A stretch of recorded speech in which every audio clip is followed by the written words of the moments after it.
Hello guys, இந்த வீடியோவில் novels extra மேன்வாவோட 17வது எபிசோட எக்ஸ்பிளனேஷன் தான் பார்க்க போகிறோம். மற்ற 16 எபிசோட எக்ஸ்பிளனேஷன் பார்க்காதவங்க லிங்க் டிஸ்கிரிப்ஷனில் கொடுத்துருக்கேன், போய் செக் பண்ணி பாருங்க. அதுக்கப்புறம் யாராவது வீடியோ லைக் பண்ணால் பார்த்தீங்கன்னா மறக்காம லைக் போட்டு பாருங்க. அப்போ இந்த வீடியோ நிறைய பேர் ரெக்கமெண்ட் பண்ணும், எனக்கு வீடியோ போறதுக்கு ஒரு மோட்டிவேஷன் வரும். போன சாப்டர்ல நம்ம ஹீரோ இருந்துட்டு அந்த ஹோரக்கு டிஃபீட் பண்ணதை பார்த்துருப்போம். ஹீரோ யூஸ் பண்ண அந்த ஆன்டி டீமன் பவரை தான் கெமிலியன் ட்ரூப்பை வந்து தேடி இருப்பாங்க. ஸோ ஹீரோ உள்ள கொண்டு வர பார்ப்பாங்க. அதுக்கப்புறம் என்ன நினைச்சு அப்படின்ட்டு இந்த வீடியோவில் பார்க்கலாம்.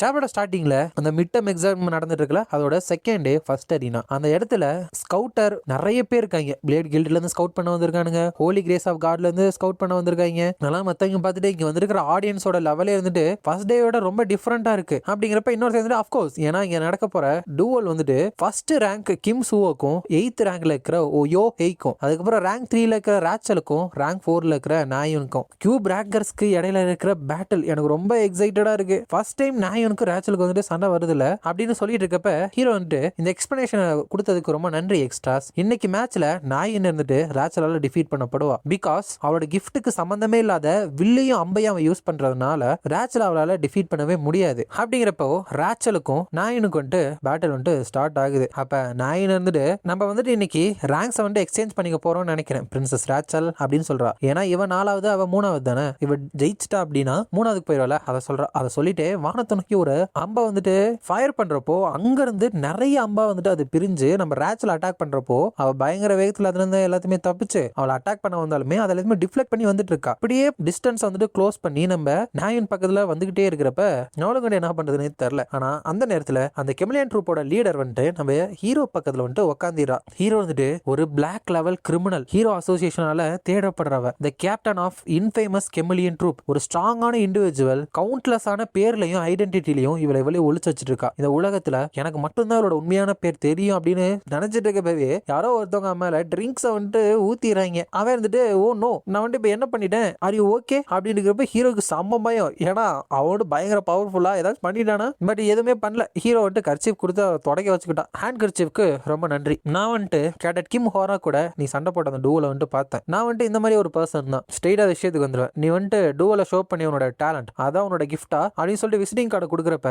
கேப்டனோட கான்டாக்ட் இன்ஃபர்மேஷனா இது 3rd கிரேட் ஹீரோ ஷாஃபங் அப்படின்னு போட்டிருக்கு. பட் கண்டிப்பா இது ரியல் நேம் கிடையாது, இன்னொரு ஃபேக் ஐடென்டிட்டியா அப்படின்னு நினைச்சிட்டு நீங்க கில்டுல இருந்து வரீங்களா, பட் இந்த மாதிரி ஏர்லியா அங்க கூட கான்ட்ராக்ட் போட ட்ரை பண்றது வந்துட்டு இல்லீகலான விஷயம் அப்படிங்கிறப்ப புடுங்குறப்போ இல்ல இதை வந்து நான் எடுத்துக்கவே மாட்டேன்னு சொல்லல அப்படின்னு ஹீரோ வந்துட்டு அதை திரும்பி வாங்கிக்கிறான். அந்த கேப்டன் இருந்துட்டு என்னால எல்லா டீடைல்ஸுமே இப்பயே சொல்லிட முடியாது, பட் உனக்கு வந்துட்டு இதுல எந்த ஒரு தப்பான விஷயமும் நடக்காது கேப்டன் கிம் ஹாஜன். சரி அப்படின்னா நான் இங்க இருந்து கிளம்புறேன், என்ன வந்துட்டு சம்டைம் கான்டாக்ட் பண்ணு அப்படின்னு அங்க இருந்து போறப்போ ஹீரோ இருந்துட்டு இந்த நேரத்துல இந்த கேப்டன் வந்துட்டு என்ன தேடி வர்றதுக்கு எந்த ஒரு காரணமும் இருக்காது, எதுக்காக வந்திருப்பா அப்படின்னு ஹீரோ வந்துட்டு யோசிக்கிறான். அதுக்கப்புறம் அந்த கிம் சுவோக்கும் ரேங்க் 8ல இருக்கிற ஹேய் அப்படிங்கிறவனுக்கும் நடந்த ரவுண்ட்ல ஆப்வியஸ் வந்துட்டு மெயின் கேரக்டர் கிம் சுவோ தான். மத்தவங்க எல்லாம் கிம் சுவோ பாத்தியா, அவன் வந்துட்டு இன்கிரெடிபிளா இருக்கான். அது மட்டும் இல்லாம ராச்சலும் இருந்துட்டு நாயின் கிட்ட தோத்து போயிட்டா. ஃபர்ஸ்ட் டைம் கொரியாவை சேர்ந்த ஒருத்தி வெளிநாட்டுல இருந்து வந்தவங்கள்ட்ட தோக்கறத வந்துட்டு பாக்குறேன் அப்படின்னு பேசிட்டு இருக்காங்க. ஹீரோ வந்துட்டு அவனோட ட்ரோன் எல்லாம் எடுத்துக்கிட்டு என்னோட சர்வைவல் ட்ரோன்ஸ்ல வந்துட்டு நான் ஏதாச்சும் கேப்சர் பண்ணிட்டு நான் இம்பார்ட்டன்டான விஷயம் நான் வந்துட்டு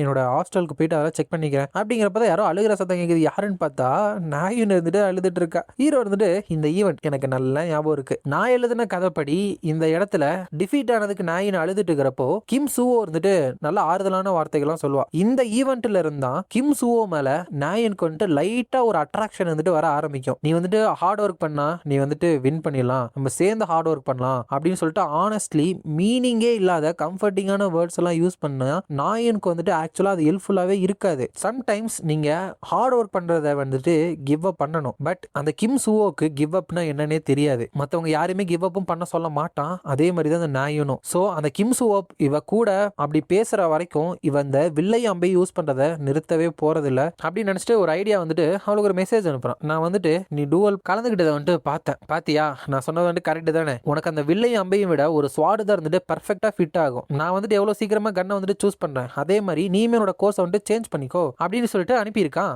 அப்பதான் இந்த கிம் சுவோ வந்துட்டு உன வந்துட்டு கண்டுபிடிச்சிட்டேன் நாயும், எங்க தான் நீ வந்துட்டு போயிட்ட, நான் உனக்காக எவ்வளவு நேரம் தேடிட்டு இருந்தேன் தெரியுமா, தனியா எதுக்காக வந்த அப்படின்னு சொல்லிட்டு வந்து பார்த்தா அவ வந்துட்டு அழுதுகிட்டு இல்ல, ஆக்சுவலா ஹீரோ வந்துட்டு பேசுனதுனால பயங்கர கோவத்துல தான் இருக்கா. சோ இந்த இடத்துல அவன் வந்துட்டு கம்ஃபர்ட்டா பேசக்கூடிய அந்த ஈவெண்ட் வந்துட்டு நடக்கல. அது மட்டும் இல்லாம இவங்களோட ஃபர்ஸ்ட் செமஸ்டருக்கான இந்த dual mid term practical exam இருக்குல்ல, அது வந்துட்டு கம்ப்ளீட் ஆகுது. இதோட இந்த சாப்டர் வந்துட்டு முடியுது.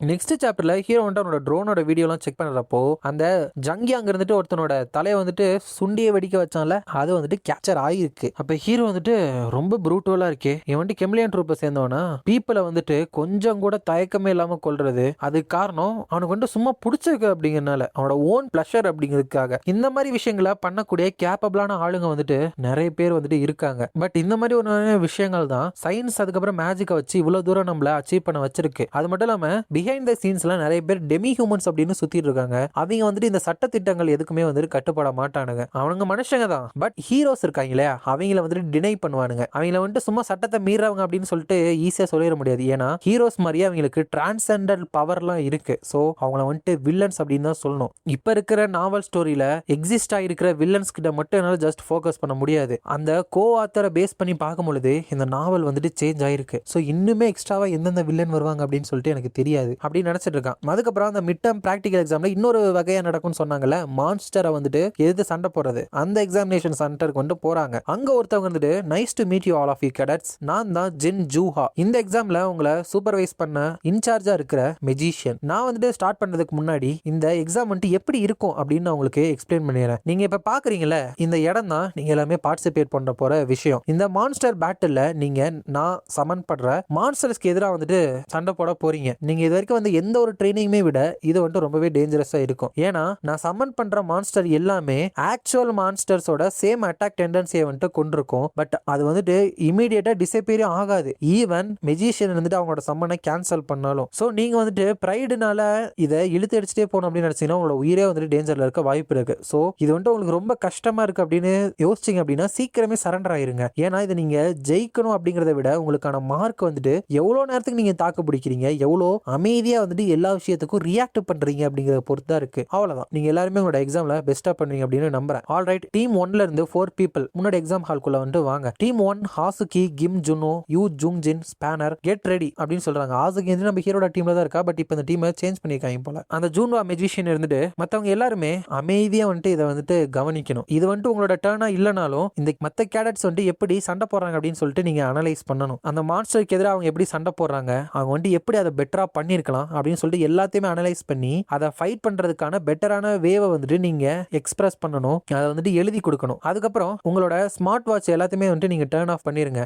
ஃபார் இன்ஃபர்மேஷன், நீங்க இப்ப எழுத போற இந்த ரிப்போர்ட் எல்லாமே உங்களோட ரைட்டிங் டெஸ்ட் ரிசல்ட்டையும் அஃபெக்ட் பண்ணும். ஸோ நீங்க உங்களோட ரிப்போர்ட்டை எழுதுறப்போ கொஞ்சம் யோசிச்சு எழுதுங்க. அப்படிங்கிறப்ப இவன்ட்டு ரொம்ப அநாயகமா மூஞ்சி வச்சுக்கிறாளா நாயுன்னு, ஏன்னா அவளுக்கு இந்த மாதிரி விஷயங்களே பிடிக்காது எழுதுறதெல்லாம். அதுக்கப்புறம் அந்த மான்ஸ்டர் பேட்டிலும் ஸ்டார்ட் ஆகுது. அவங்களும் மான்ஸ்டர் வந்துட்டு சமன் பண்ண ஆரம்பிக்கிறாங்க. ஃபர்ஸ்டா ஹாசுகிக்கு வந்துட்டு எதிராக சமன் பண்றப்படுற மாஸ்டர் வந்துட்டு அட்வான்ஸ்டு கவுல் அப்படிங்கிறது. அப்ப அந்த அட்வான்ஸ்டு கவுல் வந்துட்டு திடீர்னு ரொம்ப ஸ்பீடா வந்துட்டு அவளை அட்டாக் பண்றப்ப அந்த விஷயம் வந்து பேர்லி தான் அவளோட ரிஃப்ளெக்ட் பண்ண முடியுது. ஏன்னா அது அவ்வளவு பவர்ஃபுல்லா இருக்கு. அதுக்கப்புறம் ரெண்டாவது டீம் வந்துட்டு அந்த இடத்துல என்டர் ஆகுறாங்க.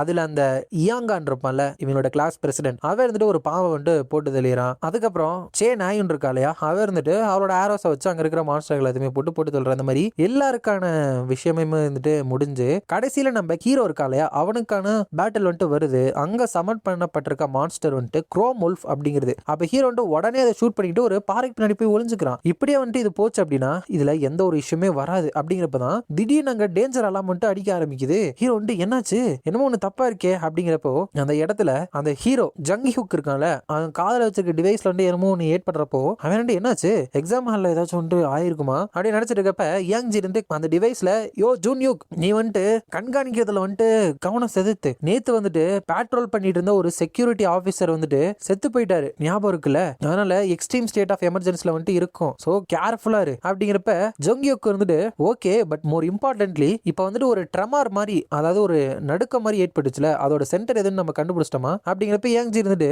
நீ இருக்கல ஒரு டைரக்ஷன், அங்க இருக்கிற கடல் படுகையில தான் ஏதோ ஒரு இடத்துல அந்த நிலநடுக்கம் வந்துட்டு வந்திருக்கணும், பட் அதோட எக்ஸாக்ட் லொகேஷன் வந்துட்டு என்னன்னு தெரியல அப்படிங்கிறப்ப ஜோங்கியோக்கு இருந்துட்டு ஐ ஹோப் எதுவுமே சீரியஸா இருக்காதுன்னு நினைக்கிறேன் அப்படிங்கிறப்ப கரெக்டா அந்த இடத்துக்கு அந்த ஜங்கி அங்க இருக்கான் இல்லையா, அவன் வந்துட்டு ஓ இங்க வந்துட்டு ஒருத்தர் இருக்கியா அப்படிங்கிறப்ப ஜூங்கியாக்கு இருந்துட்டு இந்த இடம் வந்துட்டு அவுட் சைடா இருக்கான இடம் இல்ல சார், சோ இங்க இருந்து கிளம்ப முடியுமா, நீங்க எதுவும் வழி தவறி வந்துட்டீங்களா அப்படிங்கிறப்ப ஜங்கியான இருந்துட்டு அப்ப நீங்க என்ன பண்ணிட்டு இருக்க அப்படிங்கிறப்ப ஜங்கி ஹுக் இருந்துட்டு பிகாஸ் நான் ஒன்னும் வெளியால் கிடையாது சார் அப்படிங்கிறப்ப சரி பேசுனது போதும், என்னோட வேலை வந்துட்டு நீ நிக்கிறத விட்டுட்டு இங்க இருந்து ஒளிஞ்சு போ, உனக்கு வந்துட்டு அடி வாங்க ஆசை இல்ல அப்படின்னா அப்படிங்கிறப்ப அந்த ஜொங்கி கொடுத்துட்டு சண்டைக்கு தயாராகிறான். ஆனா திடீர்னு அங்க இருக்கிற கடலுக்குள்ள இருந்து ஒரு பெரிய மான்ஸ்டர் ஈமுகி அப்படிங்கிறது வந்துட்டு வருது. அது கிட்டத்தட்ட ஒரு டிராகனும் ஒரு பாம்பு இருந்துட்டு சேர்ந்தா எப்படி இருக்கும் நீளமா, அந்த மாதிரி இருக்கும். இவங்களுக்கு வந்துட்டு அங்க என்ன நடக்குது அப்படின்னு சொல்லிட்டு சுத்தமா புரியவே இல்லை. இங்க நம்ம ஹீரோவோட எக்ஸாம் சென்டர்ல வந்துட்டு அலர்ட், இந்த எக்ஸாம் வந்துட்டு ஸ்டாப் பண்ணப்படுது. ஏன்னா